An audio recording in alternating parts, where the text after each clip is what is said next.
그런 소설로 이제 쓰였는데 여기서 좀 설명을 드리면 여러분이 제가 이야기하고 싶은 건 뭐냐면 이 초서라는 6세기 작가가 있어요. 영문학에서 6세기 작가의 여러분 캔터베리 이야기라는 그 이름은 들어봤어요? 네, 이름 들어봤어요. 이름은 들어봤죠? 이 캔터베리 이야기가 있어요. 캔터베리 이야기. 이 캔터베리 이야기라는 책을 꼭 좀 읽어보세요. 이 캔터베리 이야기를 읽어보면 기가 막혀요. 그 의미들 자체가. 그러니까 이게 뭐냐면 나중에 제가 이 캔터베리 이야기도 한번 해도 괜찮겠죠? 네. 이거 뭐 번역본 보면 되니까. 이 캔터베리 이야기가 되게 깊어요. 이야기가 뭐냐면 그 이제 말을 타고 사람들이 가면서 갈 때 한마디씩 하고 올 때 한마디씩 하는 거예요. 그러면서 이제 그러면 이야기 금방 여러분도 그러지 않나요? 어디 막 산속에 이제 막 있으면 무서워. 그럼 막 한마디씩 이야기하고 그런 거 있잖아요.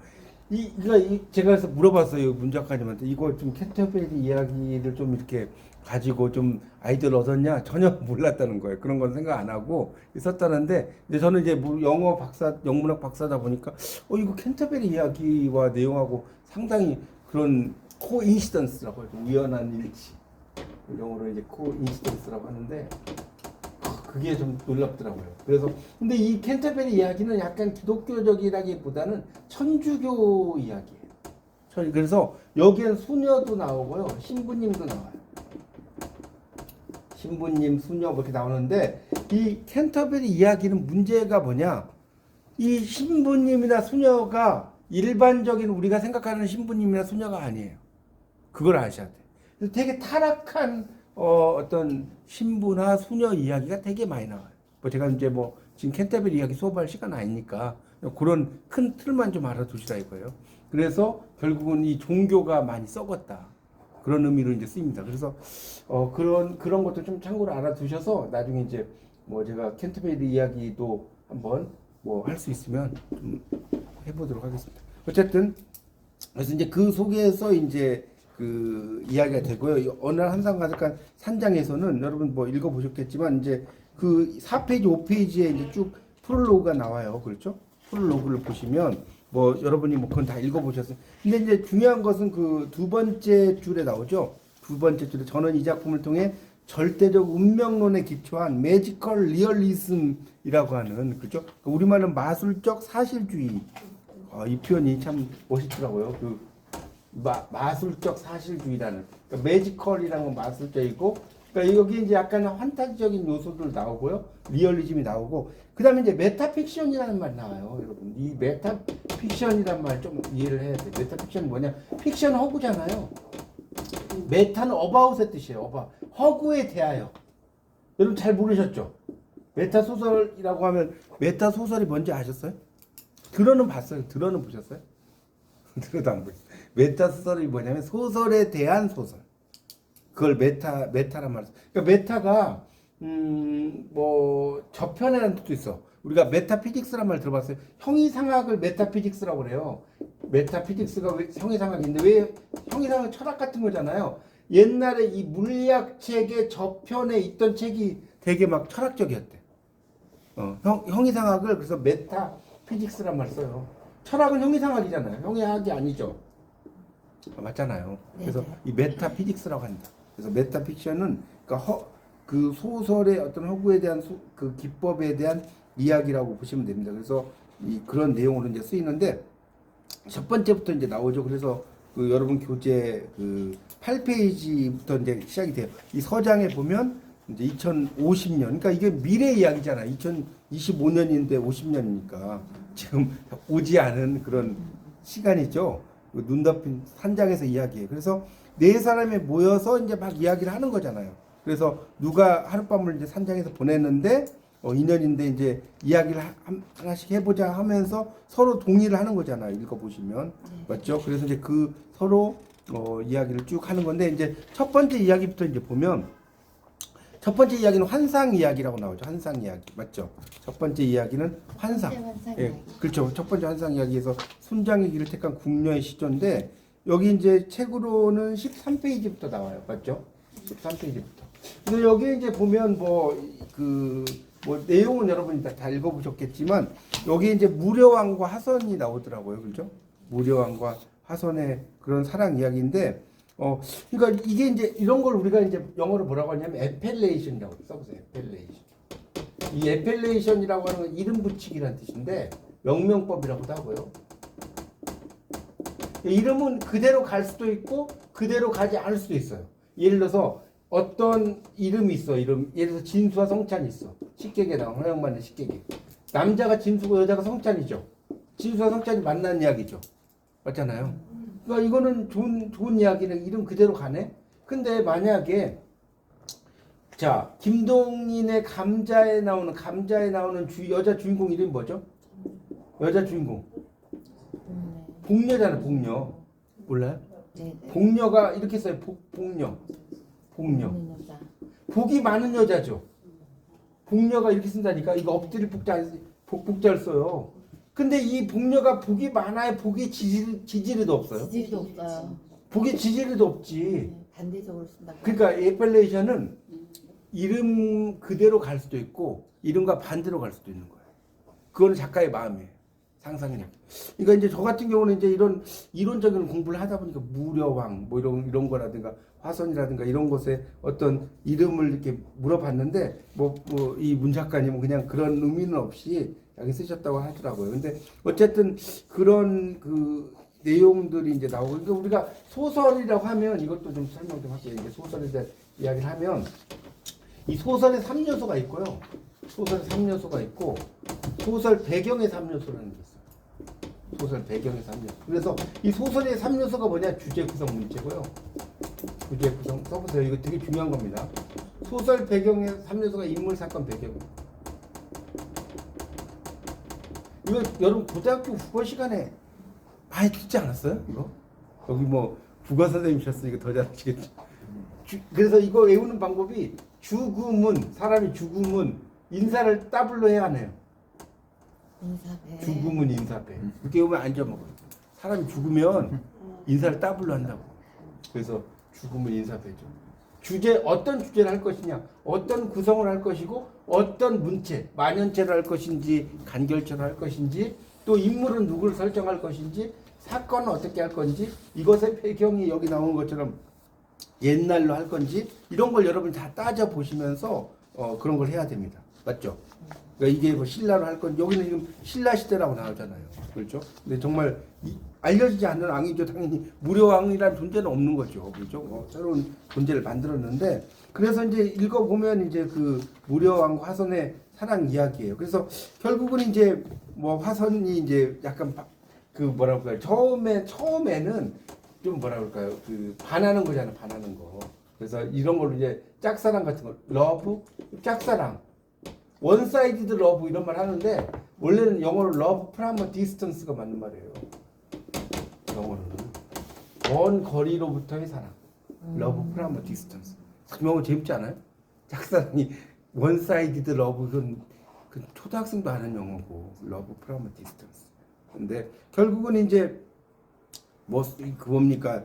그 화선이 이제 결국은 임금 무료왕이 다칠 때 좀 도와드리잖아요. 맞죠?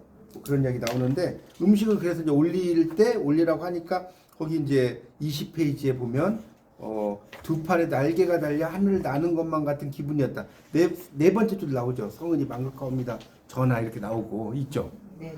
그러니까 영어로 제가 그런 표현 뭐라고 써요? She's on cloud nine. 그녀는 9번째 구름 위에 걷는 것 같다. 이거 제가 한번 설명드렸었어요. 여러분 그 비행기 타고 가보시면 또 얼마 전에 그 추자도 쪽에 제가 그 문학 그 답사 뭐 이런 게 있어 갔다 왔어요. 그 강의도 좀 하고. 야, 근데 정말 구름이 기가 막히더라고요. 막 그 김포공항에서 비행기를 타고 가는데 저 진짜 오랜만에 제주도 갔거든요. 근데 야, 그게 He's on cloud nine. 9번째 층위에 구름이 있다는 건데 그런 표현들이 있습니다. 그래서 결국은 이제 결국은 이런 것들을 사랑하는 거에 대해서 이제 막 뭡니까? 나중에 여인들의 질투 뭐 이런 것들도 나오고 그래서 이제 결국은 그 36페이지에 보면 36페이지에 그 보세요. 거기 두 번째, 세 번째 혼비백산한 모습에 화선도 속에 왕을 원하고 있지만 입술은 반대로 움직이고 있었다. 나는 이미 36페이지 있잖아요. 그대의 포로가 되어버렸어. 포로. 그러니까 우리가 이런 말 들어보셨어요? 일에 있어서는 프로가 아름답고 사랑에 있어서는 이게 말장난이 포로가 아름답다 이렇게 쓰잖아요. 그러니까 정말 사랑의 포로가 된 그런 이야기가 쭉 나오잖아요. 그래서 결국 이제 그렇게 사랑의 포로가 돼서 둘이 막 너무 막 그 사랑을 하잖아요. 그러다가 나중에 이제 막 남장을 하고 그런 모습이 나오고 나중에 이제 그걸 발견하잖아요. 그렇죠? 그 헛간의 41쪽에 보면 이놈 내가 이 나라 왕임을 모르겠느냐 위험 있는 목소리 했다. 이놈이 실성했구나. 그 다음 뭐라고 났어요? 네가 이 나라의 왕이면 난 중국의 황제. 이게 이제 우리나라의 그 뭡니까? 그 탈춤 이런 데 보면 뭐 나오냐면 내가 이조 판서다. 그러니까 그러면 나는 사조 판서다. 이런 말 하거든요. 이게 이제 말장난인데 이런 걸 펀이라고 그래. PUN. 펀. 언어 유희. 그러니까 언어 유희적인 것도 이렇게 잘 쓰셨더라고요. 그러니까 말장난의 의미로 이제 쓰이고. 근데 이제 그 이야기가 조금 이제 아쉬운 거는 이제 저는 이제 모르겠어요. 제 개인적으로 아쉬운 거는 그 42쪽에 가면 중간에 윽 나오죠. 이거 글자 차쪽 글자 크니까 무려왕이 칼에 찔려 쓰러졌다. 이런 걸 이제 우리가 뭐라고 하냐면 자 이건 좀 한자로 쓸게요. 급전이라고 그래. 급전이 필요하다. 급전이 아니고 급전이 급전. 급하게 전개된다. 급전 필요해. 급전 아니고요. 네. 네. 급하게 전개된다. 약간은 너무 급하게 그죠? 전개된 게 조금 아쉽더라. 이거 물론 이제 뭐 작가님은 다르게 생각할 수 있었지만 그런 게 그래서 무량이 너무 좀 이렇게 빨리 그죠? 제가 볼 때는 돌아가셔가지고 좀 이게 안타깝더라고요. 그래서 그런 생각이 들고 그래서 이제 순장 뭐 이야기를 제가 다 할 수는 없고 순장 이야기 나오잖아요. 네. 52쪽에 보면 순장에 대한 이야기 나오는데 원래 이 순장이라는 말을 여러분 보세요. 이 순장이라고 할 때 순자가 무슨 순자인지 아세요? 순자가 모르죠. 이게 순자가 이렇게 써요. 이렇게. 이거 아마 작가님도 잘 모르셨을 거예요. 이렇게 쓰는데 이게 장사진을 장자는 알죠? 네. 이 순자가 따를 순자예요. 따를 순자. 따른다. 팔로우 영어로 말하면. 따라서 장사를 짓는다는 거예요. 그래서 제가 이제 한문학 공부하면서 배웠는데 왕이 죽으면 왕이 막 그 사랑하는 뭐 여인이 있을 거 아닙니까? 그러면 그냥 뭐 이렇게 하는 게 아니라 며칠 동안 먹을 거 있잖아요. 그런 걸 다 준대요. 그 밑에다가 이제 이게 무덤이 되게 크잖아요. 뭐 좁은 게 아니라. 그래서 며칠 동안 먹을 걸 주고 그렇게 해서 이제 더 이상 먹을 거 없으면 나올 수가 없잖아요. 그래서 죽는다고 그러더라고요. 하여튼 이 순장이라는 그래서 이제 그 순장이라는 것을 이제 그 결국은 대신해서 이제 그 피해서 막 가려고 하는 여인을 대신해서 이렇게 죽게 되는 이야기잖아요. 그래서 이제 결국은 61쪽에 보면 61쪽에 화선에게 말했다고 나오죠. 지금부터 세 번째 줄에 제가 하는 말 잘 들으셔야 합니다. 이 말은 제 진심이니 받아주시기라고 한 다음에 그 한 7, 8째 줄에 저의 죄를 씻을 방법은 왕과 제가 영원히 함께하는 것입니다. 이렇게 나오죠. 그러니까 결국은 현실에서는 사랑이 완전히 이루어지질 못하니까 그런 걸 이제 아마 죽음을 통해서 이루어지려고 하는 64쪽에 이제 표현이 참 이건 멋있어서 제가 말씀드리고 싶은데 세 번째 단락에 밝은 해가 마치 그날의 슬픔을 삼키려고 덤벼들듯이 마구 빛을 온 사방에 쏟아내며 온도를 상승. 그러니까 이 표현을 상당히 되게 비유를 참 잘하셨더라고요. 그래서 밝은 해가 그러니까 약간 이 지규법이죠. 이제 우리가 비유법으로 말하면 그래서 그리고 심금을 울린다. 그 밑에 나오죠. 심금 여러분 심금이라는 말이 뭐냐면 심금을 울린다 많이 들어봤죠. 근데 이 금자는 검은고 금자예요. 이렇게 써요. 우리 심금을 울린다는 말 많이 들어봤는데 그러면 심금이 뭐냐고 몰라요. 여러분들 모르셨을 거예요. 마음의 검은고란 뜻이에요. 되게 멋지지 않나요? 심금을 울린다. 내 마음에 검은고가 있어. 비유 은유적인 표현이죠. 그런 뜻이 있고요.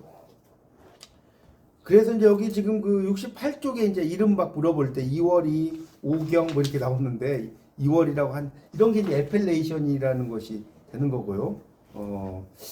그런 의미로 이제 쓰이는데 이제 여기 그래서 이제 그 시조를 나중에 이제 읊으라고 자기가 외운다 이야기를 한다고 하는데 70페이지에 보면 마지막 밑에 두 번째 날 그날 밤부터 화선이는 시조를 어떻게 지을까 고민하더니 시조 나오죠. 여러분 시조라는 게 약자예요. 뭐 약자인지 아세요? 시조가 약자인 거 모르셨죠? 이게 알려드릴게요. 시절 가조의 약자예요. 시절 가조. 그래서 이 시조라는 거 뭐냐? 유행가를 의미하는 유행가. 유행가가 시조예요. 유행. 그러니까 그 당시에 예를 들어 청살리 뭐 이러잖아요. 그게 그 당시 엄청난 유행가였던 거예요. 지금은 무슨 뭐 목욕탕 가면 뭐 할아버지 할머니들 뭐 그렇게 하잖아요. 그게 그 당시에는 엄청난 유행가였다니까. 지금 막 힙합 이런 것처럼. 그래서 이제 시조에 대한 골몰 이렇게 하다가 이제 시조를 그 72쪽에다가 이제 지어요. 근데 약간 이제 이거는 시조에 대해서는 조금 설명을 좀 드리면 시조는 원래 이제 그 초장, 중장, 종장이 있는데 보통 이제 이게 3, 4, 3, 4 물론 이제 똑같진 않아요. 근데 3, 5, 4, 3으로 가요. 3, 5, 4, 3으로 가는데 근데 지금 이런 형태의 글은 그러니까 시조지만 약간 사설 시조에 가까운 거죠. 그러니까 원래의 정형 시조는 태산이 높다 대 하늘 아래 메이로다. 물론 이제 사로 갈 수도 있어요. 이거는 이해가죠, 뭔 말인지. 네. 태산이 높다 대 하늘 아래 메이로다 이렇게 가고요. 뭐 1도 창해하면 이러면 이건 2사잖아. 맞죠? 그러니까 이렇게 변칙도 있어요. 1도 창해하면 같은 경우 2사잖아요. 변칙이 있지만 일반적으로 간다는 거. 이해가죠? 초장, 중장, 종장이 그런 형태로 가는 게 맞습니다. 그래서 이제 이걸 이제 국문학적인 관점에서 말씀드리면 무려왕이여라고 마지막 구글을 5글자를 썼잖아요. 그러니까 이런 경우는 뭐 그 왕이여라고 했던가 제가 볼 때는 만약에 이제 이게 종장 척구는 사설 시조라도 무조건 3글자가 돼야 돼요. 무조건 사설 시조라는. 그러니까 여기 지금 무려왕이여라고 했지만 왕이여라고 좀 쓰는 것이 좋지 않을까 제가 볼 때는 이것도 이제 감탄사의 의미로 쓰이는 거니까. 그래서 이제 마지막에 그 73페이지에 그 뭡니까 셋째 줄에 이제 결국 마지막에 이찬의 명령이 떨어지자 세 궁녀는 능으로 스스로 걸어 들어갔다. 화선은 당당하게 들어가고 두 궁녀는 차마 발이 떨어지지 않는 듯이 천천히 들어갔다. 햇빛의 광선은 화선의 불가사의적인 이 불가사의하고 저기는 좀 붙여져야 될 것 같아. 이게 오타 같아요. 불가사의적인 행위를 역사의 정점으로 남기려는 듯 화선의 봄을 강렬히 비추고 있었다. 이렇게 이야기된다. 이렇게 이제 하면서 첫 번째 그 환상 이야기가 끝나는 내용입니다.